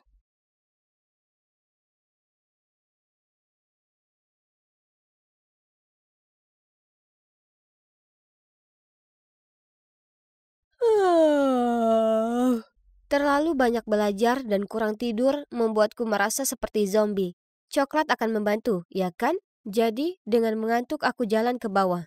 Hah? Kenapa seluruh keluargaku di sana dengan koper mereka? Apa kalian mau pergi ke suatu tempat? Ya, ke Colorado untuk liburan ski. Hah, itu keren sekali. Kau yang terbaik, Ayah. Tidak denganmu, Helen. Kau harus belajar. Dan ini adalah hadiah spesial untuk Christine karena menangkan beasiswanya. Apa? Jadi kalian akan meninggalkanku begitu saja hanya karena nilai yang tak berarti? Ini sangat tak adil. Terserahlah. Aku bahkan tak butuh mereka untuk pergi denganku. Shh. Kemarilah. Aku akan memberitahu kalian sebuah rahasia. Aku bisa pergi ke resort ski sendiri dan lebih bersenang-senang. Tapi bagaimana, tanya kalian? Ini disebut dengan lucid dreaming. Aku pertama kali mendengarnya lewat film yang paling populer, Inception. Dan sadar kalau aku mengalami hal yang sama sebelumnya. Sejak itu aku jadi ahli dalam hal ini. Jadi sebelum pergi tidur, aku hanya perlu menulis skenario di mana aku ingin pergi, dengan siapa dan apa yang ingin kulakukan, dan 3, 2, 1. Aku tertidur dan menjalani kehidupan terbaikku. Nyatanya, bisa dibilang kalau mimpi indah rancangan sendiri ini seperti pengobatan bagiku. Karena, jujur saja, kehidupanku yang sebenarnya membosankan. Tak peduli bagaimana beratnya aku berusaha, aku bukan tandingan bagi saudara tiriku, Christine. Di mata ayah dan nenek, anak dari seorang dokter di bidang fisika, dan juga cucu dari profesor sejarah, secara otomatis harusnya jadi ensiklopedia berjalan atau semacamnya. Tapi sayangnya, aku tak unggul dalam bidang akademis. Mereka perlakukan Christine seperti permata berharga, dan aku seperti batu tua membosankan. Tiap minggu biasanya dia dapat nilai sempurna atau memenangkan penghargaan. Lalu semua keluargaku menghujaninya dengan hadiah dan pujian. Sementara aku diperlakukan seperti orang asing di keluargaku sendiri. Memikirkannya saja membuatku ingin menjerit. Jadi mereka ingin aku tinggal di rumah dan konsentrasi untuk ujian besok, Tidak, silakan berharap. Jadi sebaliknya, ku ambil penaku dan mulai menuliskan naskah mimpi yang luar biasa malam ini. Mari kita lihat. Itu benar. Roger yang menyebalkan itu berani dengan tega melempar permen yang kuberikan padanya ke sampah meskipun dia telah menggodaku. Dasar brengsek, aku pasti akan membalasnya malam ini. Berbaring di ranjang, ku pejamkan mataku dan mengulang kalimat. Aku akan mendapatnya keluar dari hidupku. Dan kalian tak akan percaya, dalam mimpi itu dia terus mengejarku seperti orang gila, tapi benar-benar ku abaikan dia. Helen, bangun, waktu hampir habis. Sahabatku Gabby menendang kursiku dan aku tersentak kaget. Oh tidak, tersisa hanya 5 menit. Dengan panik ku centang kertas dan segera menyerahkannya ke monitor. Hei, kamu tidak tidur atau bagaimana? Ya, aku begadang semalaman menulis naskah untuk mimpiku. Itu sepadan karena berhasil ku balas Roger. Bagaimana kalau kau dapat nilai jelek? Tak masalah, aku akan baik-baik saja saat pulang malam ini dengan mimpi indah dapat nilai A+. Tapi ternyata semua tak semudah perkiraanku. Sore itu, saat aku sampai di rumah, aku hendak menyelinap ke kamar untuk menulis naskah hebatku selanjutnya saat ada yang meraih tali tasku dan menarikku ke belakang. Itu nenek dan ayah, dan mereka berdua terlihat marah. Berapa lama lagi kau akan hidup seperti ini? Pendidikan itu penting di keluarga ini, tapi kau sepertinya tak peduli. Apa kau sadar minggu ini saja gurumu sudah menghubungiku 3 kali? Tapi ayah, aku tak suka dengan pelajaran membosankan itu. Aku hanya suka. Tak ada lagi menggambar atau menulis ceritamu yang konyol itu. Kau perlu fokus pada pelajaranmu atau kau akan berakhir menjadi orang yang tak berguna seperti... Ia tiba-tiba berhenti yang mana membuatku penasaran. Seperti siapa? Tapi tak satu pun dari nenek atau ayah yang berkata sesuatu. Mereka hanya beranjak pergi dengan meninggalkanku sendiri. Jujur, aku tak pernah ingin mengecewakan mereka seperti itu. Jadi kali ini akan kucoba yang terbaik supaya tak kecewakan mereka. Ayah, nenek, lihat, aku dapat B+ untuk ujian matematikaku. Tidak ada yang peduli. Ibu tiriku memeluk Christine dan melihatnya dengan mata berbinar. Putriku yang luar biasa. Aku tahu penghargaan murid teladan mudah sekali bagimu. Tidak seperti orang lain. Kemudian ia menoleh padaku dan bergumam. Helen, ayolah, kau permalukan dirimu sendiri. Itu memalukan. Wajahku lesu dan aku menahan tangis. Tapi aku berusaha sangat keras untuk mendapatkan nilai ini. 1 nilai B+ itu bukan hal yang bisa dibanggakan. Kubuang lembar ujianku ke tempat sampah lalu bergegas pergi ke kamar. Tak peduli apa yang kulakukan atau seberapa keras usahaku, rumah tangga ini selalu memperlakukanku seperti pecundang. Mimpilah Helen, kembali ke tempatmu yang menyenangkan. Di depanku terdapat langit senja berwarna lembayung. Sudah kurencanakan momen ini begitu lama. Bersantai di pantai tanpa ada yang mengeluh. Tapi tiba-tiba langit jadi gelap dan awan tebal itu tampaknya hendak menelanku. Hah? Ada apa ini? Ini bukan bagian dari naskah. Ketakutan aku lari ke hutan tapi sangat gelap dan seram di sini. Lalu aku tersandung ranting dan terjatuh. Aduh! Saat ku gosok pergelangan tanganku dan mulai menangis, tiba-tiba seorang wanita asing muncul. Dia membawaku ke rumah kayu di ujung hutan dan dengan lembut membantuku membalut lukaku. Wanita ini, ya, dia tak membuatku takut sama sekali. Sebaliknya, aku merasa hangat berada di dekatnya. Penasaran, ku coba mendekat melihat wajahnya, tapi kemudian tiba-tiba aku terbangun dan menyadari air mata mengalir di pipiku. Sungguh mimpi yang aneh. Aku segera menggambar semua hal yang kulihat. Hutan itu, rumah itu, tapi anehnya aku tak bisa mengingat wajah wanita itu.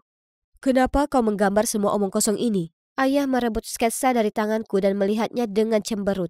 itu muncul di mimpiku dan buang itu semua. Mulai sekarang jika kulihat kau membuang-buang waktumu dengan gambaran bodoh ini lagi akan ada konsekuensinya. Ini sangat berlebihan. Aku tak bisa hidup tanpa menggambar. Ini satu-satunya yang membuatku tetap waras. Aku harus pergi dari sini, hidup dengan caraku. Lupakan mereka dan standar bodoh mereka. Akan kuciptakan duniaku sendiri. Aku pun mendiami kamar Gaby. Dan disinilah aku berada hampir seminggu. Untungnya orang tua Gaby sungguh tak keberatan aku tinggal. Sedangkan keluargaku, mereka tak mengirimiku pesan sekalipun. Dan ya, mimpi terus berlanjut. Tapi sekarang aku masih takut tidur karena mimpiku yang jelas itu masih kacau. Terkadang indah, terkadang buruk. Dan sebagian besar hasilnya tak lagi seperti yang kuharapkan. Hingga suatu hari hutan menyeramkan itu muncul lagi. Tak peduli seberapa sering aku menjerit membangunkan diriku, aku masih tak bisa keluar dari mimpi buruk itu. Panik, aku terus berlari dan berlari dengan harapan menemukan tempat aman hingga kulihat wanita itu. Dan sekali lagi dia ulurkan tangannya untuk membantuku. Kali ini tak akan kulewatkan kesempatanku. Kulihat dengan baik wajahnya, mengingat setiap detailnya, dan segera saat aku bangun, aku menggambarnya. Wah, aku tak tahu kau menonton acara malam ini. Gaby terkekeh. Acara apa? Lihat, dia itu selebriti. Dia pemandu acara TV yang kadang ditonton ibuku. Jadi, wanita itu orang sungguhan. Jika begitu, aku harus menemukannya. Aku tak begitu tahu apa yang terjadi. Hanya saja ada sesuatu yang mengikatku dengan wanita ini dan aku perlu mencari tahu. Untungnya, Gaby punya paman yang kerja di studio ini dan dia memberi kami izin khusus untuk bertemu pembawa acara itu secara langsung. Saat kamera berhenti merekam, dia berbalik dan melihatku, lalu matanya membelalak karena terkejut. Helen? Helen, apa ini sungguh dirimu? Kemudian dia bergegas datang dan memelukku. Hah? Apa yang baru saja dikatakannya? Kami tak saling kenal dan yang janggal adalah pelukan ini tak terasa asing sama sekali. Sebaliknya kurasakan sama hangat dengan saat dia merawatku di mimpiku. Saat dia melonggarkan pelukannya padaku dan tersenyum berseri-seri, aku berkata, dan Anda siapa? Sayang, ini aku, ibumu. Itulah saat kusadari sesuatu. Tentu saja dia ibuku. Lihat, kami punya mata yang sama. Tak perlu dikatakan ini kejutan besar. Kami saling berpelukan lama sekali disertai air mata. Lalu ibu mengajakku ke belakang panggung mengambilkan segelas air, lalu menceritakan semuanya. Jadi setelah aku lahir, ibu pernah tertangkap skandal perselingkuhan. Ayah marah soal kerugian yang akan terjadi pada karirnya, jadi dia mendepaknya keluar dari rumah dan tak izinkan dia melihatku. Sekian lama setelahnya ibu menemukan kalau nenek ada di belakang semuanya. Hanya karena ia tak menyetujui pernikahan ini, jadi ia menyusun ide itu. Tapi kenapa ibu tak pernah berusaha menemukanku, padahal selama ini ibu tinggal begitu dekat? Oh, tidak sayang. Aku selalu menjagamu. Suatu kali, beberapa tahun lalu, kulihat kau sedang bermain di taman. Rambutmu dikuncir dua dan... aku berusaha mendekatimu, tapi ayahmu mengancamku. Dia orang yang sangat berpengaruh, yang sebenarnya mampu menghancurkan hidupku. Dan kupikir tidaklah adil untuk menyeretmu melewati itu semua. Tapi semuanya sudah berubah sekarang. Aku tak akan meninggalkanmu sendiri lagi. Aku masuk ke rumah itu dengan biasa saja dan semua orang berhenti melakukan aktivitasnya dan melotot padaku dengan jijik. Kau kembali. Jika kau tak siap belajar dengan baik maka tak usah repot-repot tinggal. Aku menghela napas panjang lalu berkata, ayah tak bisa memperlakukanku seperti ini lagi. Aku berusaha keras dan tak adil kalau ayah menghukumku hanya karena aku menjadi diriku sendiri. Jadi aku pergi dan aku tak akan pernah kembali. Kemana kau akan pergi? Itulah saat ibu masuk. Oh Tuhan, kalian seharusnya lihat raut wajah mereka. Nenek sebenarnya terlihat seolah ia telah menelan sekawanan tawon. Aku berdiam diri dan membiarkanmu memanipulasi dan mengontrolku. Nah, tidak lagi. Ku bawa putriku dan kami akan jalani hidup yang pantas kami dapatkan. Kemudian mengacuhkan kata-kata jahat mereka, ibu memegang lenganku dan menuntunku keluar dari sana. Jadi itu momen di mana ku tinggalkan rumah dan pindah dengan ibuku. Sekarang aku menggambar sebanyak yang ku mau. Malah, ibu membiarkanku membuat mural di dinding ruang tamu. Ini akan keren sekali ketika selesai. Oh, dan tentang lucid dream itu, aku tak lagi menulis naskah. Sebaliknya, ku sadari bahwa aku lebih baik fokus pada kehidupan realitaku dan menjadikan diriku versi terbaik dari diri sendiri semampuku. Lagi pula, sehebat apapun dunia mimpi, tak akan seindah seperti menjalani hidup secara langsung.